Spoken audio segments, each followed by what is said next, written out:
Every railfan has their own geographical area that they explore in hopes of finding the best railroad action in a day's outing.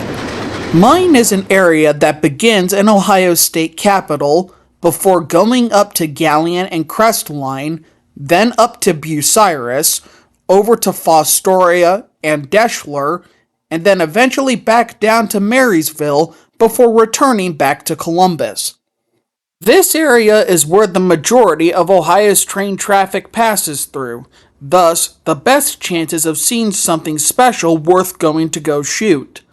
Some days may turn out really crappy, other days it works just perfectly, and that is what happened to me on a recent Saturday in June. I had been tipped off by a friend that CSX train M276 had an SD40-2 leading today. Seeing SD40 power leading a road assignment on a Class 1 railroad can be considered a rarity nowadays, and thus it was worth doing the 15-minute drive up to Marion for the catch. Before any of that can happen though, Norfolk Southern sneaks a manifest freight through on their line.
As was advertised, M276 passes through Marion with an ex-Conrail SD40-2 leading an ET44AH and an SD70AC rebuild. Most of the SD40-2s that CSX has left are either bound to local assignments or imprisoned in yard service, so seeing one out on the road on a priority train in 2025 is very nostalgic. Only a few weeks ago, I shot another SD40-2 leading another train on this same line, this time at the head of the red-hot I-008. This unit is ex-Seaboard lineage.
Who could have guessed that in 2025 you could still see SD40 power on UPS trains?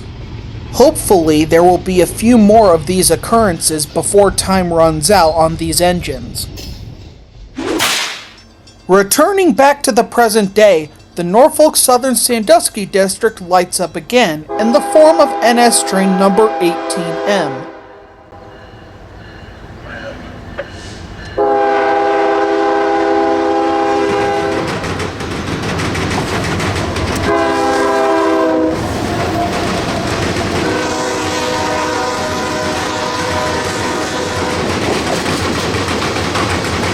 18M is a daily train on this line. Originating in Bellevue, it heads to Crewe, Virginia, where it terminates. The train used to originate in Elkhart, Indiana, but it has since been moved to Bellevue. There are rumors they are planning on changing the destination point to Roanoke, Virginia, but that has yet to be seen. At this point, I have learned that there would be 4 trains through here in the next hour, 18M being one of them, so I decided to hunker down and wait.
Our next train is on the former C&O main, now the CSX Columbus subdivision, in the form of a new train. Well, by new I mean it was just recently added back on. It is train number L339, which originated in Willard and is destined for Parsons Yard in Columbus. A couple years ago, train L339 and its sister train, L340, were daily runs, but they were abolished in 2022. The trains are mostly designed to handle stone hoppers for the quarry at Cary, but do handle manifest freight that usually would go on 634 or 635. I guess there is enough of this business that has come back that requires a dedicated train.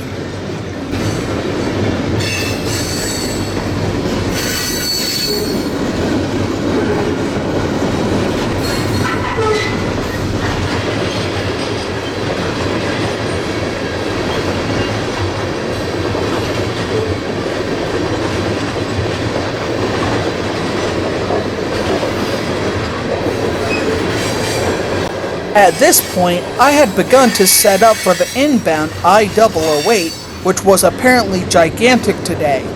But a quick phone call from an associate of mine changed my plans and sent me heading north.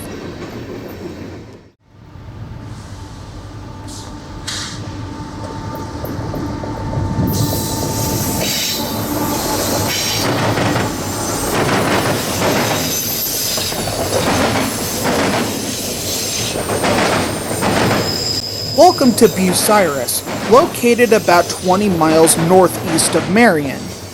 Here the Sandusky District is intersected by the Chicago-Fort Wayne and Eastern Railway, the Norfolk Southern Fort Wayne line, and a branch line that is operated by CSX to serve a stone quarry.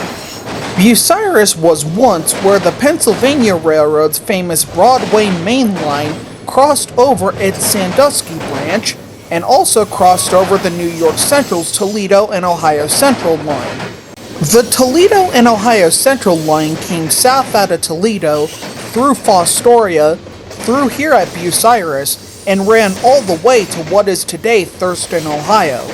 But the branch line in Bucyrus to the stone quarry is the last intact piece of this right-of-way, and the only one that is still semi-active.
A few minutes later, Norfolk Southern train number 171 comes west at a crest line and turns south onto the Sandusky district. The tracks that run east-west through Bucyrus is the Fort Wayne line, which comes out of Fort Wayne, Indiana, and heads all the way to Pittsburgh, Pennsylvania. The segment of the line running east out of Crest Line all the way to Pittsburgh is owned and operated by Norfolk Southern. West of Crest Line, the line is owned by CSX, but it is operated by the Chicago, Fort Wayne, and Eastern Railway under lease, and is dispatched by the Norfolk Southern. I don't understand it either. The Wheeling and Lake Erie Railroad has trackage rights on the line between Crest Line and Lima, where they interchange traffic with the CF&E and the Indiana and Ohio Railway. That is why we are here. As for the Fort Wayne line itself, the segment west out of Bucyrus to Lima only sees a select few movements a week. Going east out of Bucyrus toward Crest Line, Mansfield, and eventually Alliance, that portion only sees between 3 and 5 trains a day. The line is in a severe state of disrepair, with no CTC east of Bucyrus, and more importantly, it doesn't even have positive train control. It is hard to think that this broken and severely deteriorated piece of right-of-way was the famous Pennsylvania Railroad's Broadway Main Line, and saw namesake trains such as the Broadway Limited, the Admiral, the General, and the Manhattan Limited.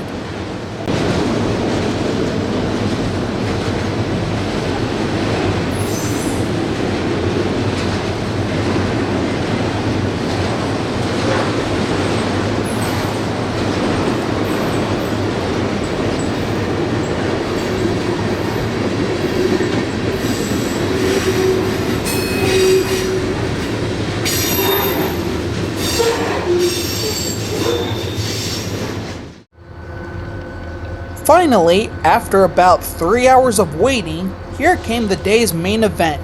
Wheeling and Lake Erie train number 431 with a pair of SD40T-2 tunnel motors still painted in Rio Grande paint.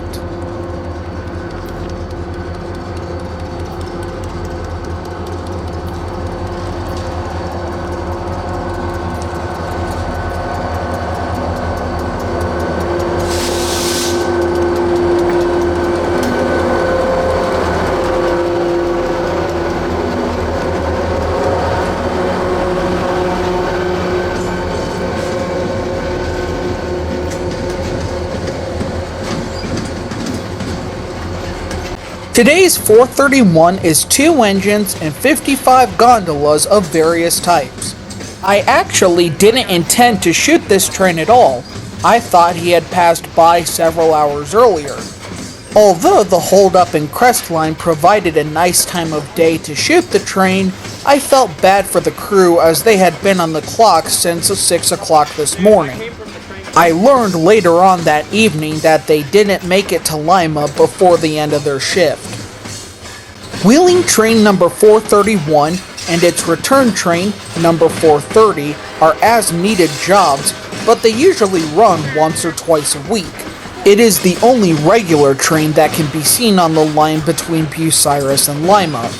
Other trains that run this way include CSX grain trains operated by the CF&E and an occasional unit sand train that is destined for the wheeling, but that doesn't happen often. NS does have trackage rights on the CF&E from Crestline all the way to Gary, Indiana, but they hardly ever exercise those rights anymore. As you can probably tell, it is a special treat to catch a train on this line.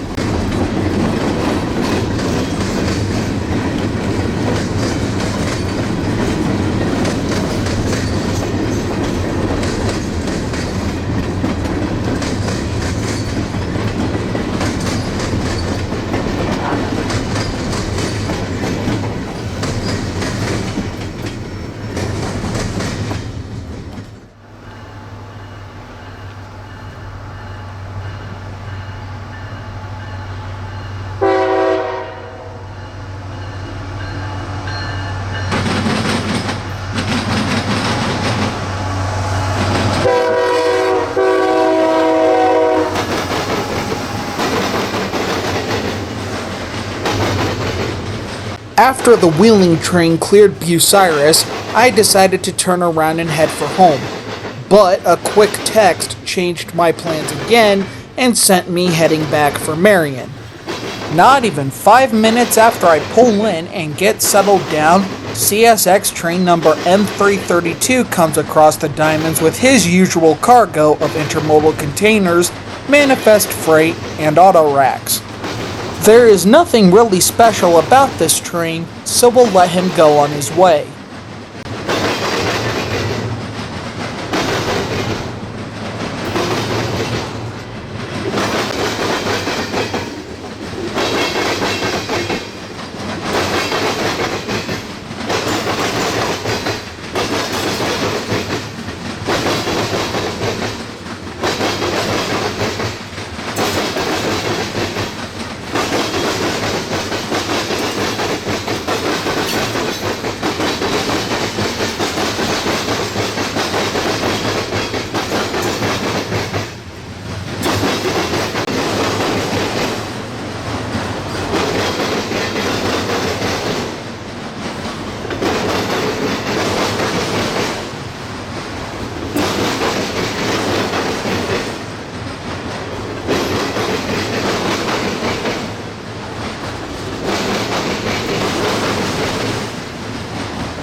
As we wait on the train that I am trying to shoot, let's view a few other movements as they pass through town on their respective journeys. The next train is a southbound loaded grain movement heading south along the Columbus Sub. I never got the train ID.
In a bit of a surprise, NS train number 29C, one of the hottest trains on the railroad, comes by before dark.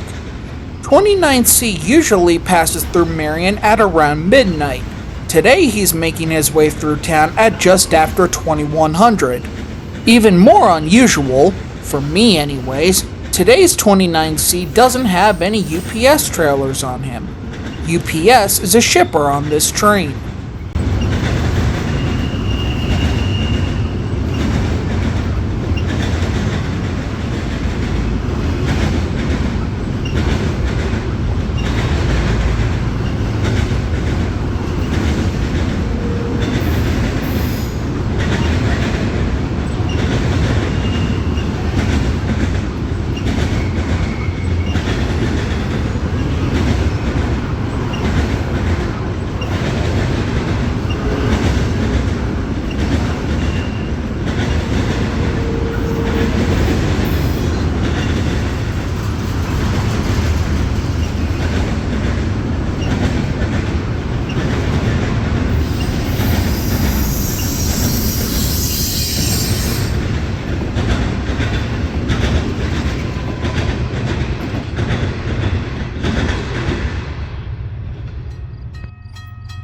Finally, at just after 2200, here came what I had been waiting on.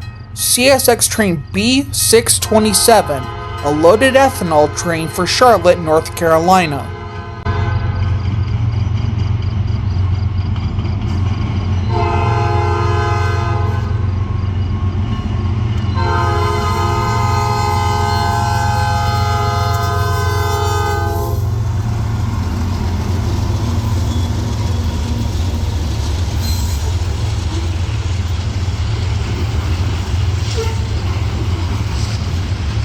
Two CNGEs are leading the train to North Carolina tonight.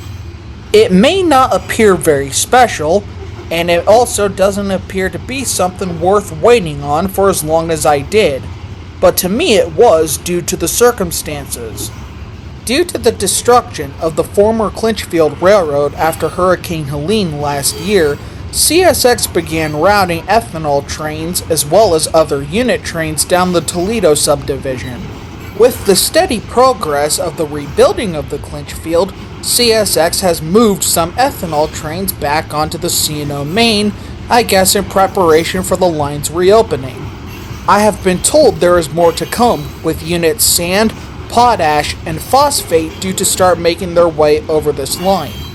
If that holds to be true, then the Columbus subdivision might be getting traffic back that it hasn't seen in a really long time. And that makes me happy.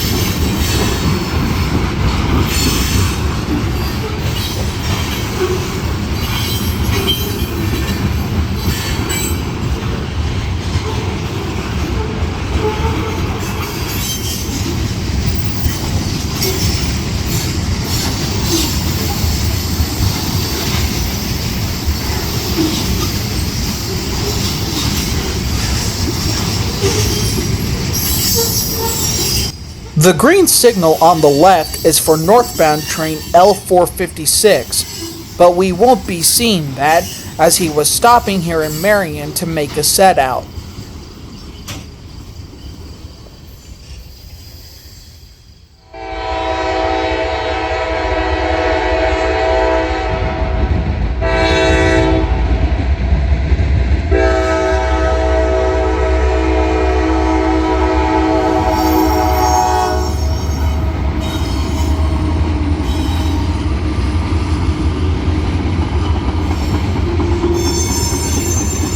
Before I even had time to move, one more NS freight heads south on their main line. There is really nothing special about this train, and I had no reason to stay and film it, but I did anyways.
The passing of this freight would bring an end to my little day trip up to Marion and Bucyrus until a couple nights later when something appeared on the radar that I could not pass up.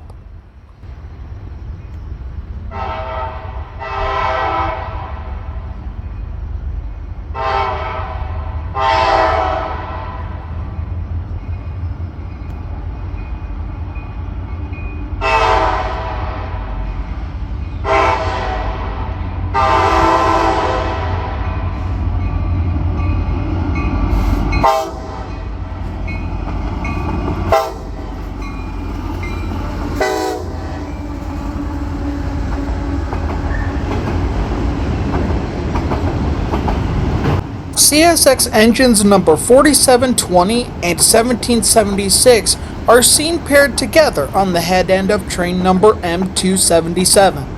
A couple days before, the two engines were paired together on a special train of military equipment heading for Washington, D.C. Now they have been pressed into general freight service. To say that this was the most popular thing on the railroad would be a massive understatement.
This video has been uploaded on the 250th anniversary of the founding of the United States Army. At the time this video has been recorded, there are many hot social issues on the table that I will not share my opinions on for the sake of my own sanity. If you have made it to this point in the video, which I hope you have, I ask you to stick to your morals and please thank a member of the United States Army for their current or former service regardless of the conflict that they served in. Serving one's country is a noble deed regardless of the casus belli. You may not know these people, but their sacrifice is more than deserving of appreciation. With that in mind, I will end this video on this note. May God bless you all, and may God bless the United States of America.